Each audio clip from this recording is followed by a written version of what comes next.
Natura 2000, saison 4, épisode 1.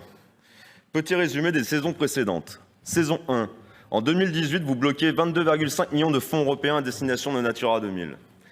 Saison 2. En mars 2022, vous comparez les animateurs de sites à des militants écologistes avec des emplois fictifs.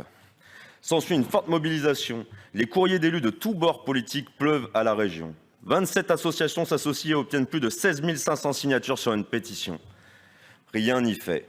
En octobre 2022, la programmation du FEADER est entérinée. Il n'y aura pas un sou pour Natura 2000. Saison 3. Le transfert de la compétence Natura 2000 de l'État à la région entre en vigueur au 1er janvier 2023. Nous voilà donc maintenant à la saison 4, celle où vous nous expliquez que Natura 2000 est une opportunité pour notre région. Que de rebondissements dans cette série.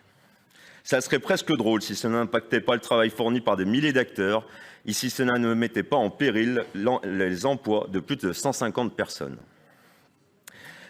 Le transfert de la gestion des sites Natura 2000 est en effet une opportunité, gâchée par votre soif de contrôle politique et par votre incompréhension du sujet.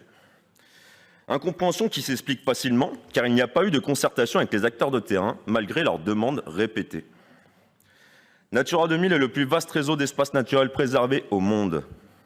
Cette démarche privilégie la recherche collective de la préservation de l'environnement avec le maintien des activités socio-économiques. La mobilisation de toutes et tous est plus que jamais primordiale face aux effets du dérèglement climatique et face à la 6e extinction de masse que nous connaissons aujourd'hui. Or, la région se retrouve de fait principal financeur et autorité administrative, et vous souhaitez maintenant arrêter la composition des comités de pilotage et même en prendre la présidence. Vous voulez décider de tout, sans concertation, mais il y a un problème. C'est contraire au Code de l'environnement qui fixe déjà les compositions des compiles et qui précise que c'est celui-ci qui désigne sa présidence. Allez-vous ignorer une nouvelle fois la loi, ou est-ce que vous allez faire du chantage aux subventions pour obtenir ce siège ? Le budget présenté dans cette délibération, 6 millions d'euros par an, est supérieur à ce que vous aviez prévu l'année dernière. Merci à toutes les personnes qui se sont mobilisées pour ça. Il représente cependant une baisse des moyens alloués aux structures. 36 millions d'euros sur 6 ans, contre 45 millions sur la période précédente. D'ailleurs, vous chargez déjà à faire des économies en proposant aux collectivités de garder la gestion de leurs sites, sans transfert de moyens nécessaires. Autre témoin de votre ambition pour Natura 2000. Pour sauver la face, vous avez recruté 3 personnes en octobre 2022 et vous annoncez 11 ETP dans cette délibération. Quelles seront leurs missions ? Si vous prévoyez qu'ils animent vos 50 sites emblématiques, définis d'ailleurs sans aucun critère, c'est peine perdue. Pour animer correctement un site, il faut prévoir un ETP pour environ 10 000 hectares. Or, les 33 sites emblématiques présentés ici représentent déjà une surface de 22 000 hectares par ETP.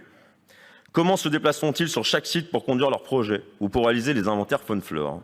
Tout ceci démontre une méconnaissance totale du métier d'animateur Natura 2000 qui ne peut être décorrélé du terrain. Une autre chose nous interroge. Avez-vous réellement discuté avec les conservateurs d'espaces naturels ? Comment vont-ils passer de la gestion de 23 000 hectares à la gestion de plusieurs centaines de milliers d'ici le 1er janvier 2024 ? C'est impossible à faire en 6 mois, alors même que leur statut encadré par le Code de l'environnement, une nouvelle fois, n'est pas compatible avec l'animation des sites Natura 2000. La seule bonne nouvelle dans cette délibération, c'est l'arrêt de financements régionaux pour les activités qui ont des incidences sur les sites Natura 2000. Plus d'aménagements routiers, plus de bases de loisirs, plus de pesticides, et plus concrètement, plus de motos enduro dans les gorges de la Loire. Enfin, gage à parier que d'autres épisodes sont à venir, qu'il y aura même une saison 5, mais nous serons toujours là pour vous mettre face à vos mensonges. Je vous propose donc, Monsieur le Président, de revoir votre copie en concertation avec les acteurs des territoires et de revenir vers nous avec une proposition sérieuse lors d'une prochaine assemblée. Je vous remercie.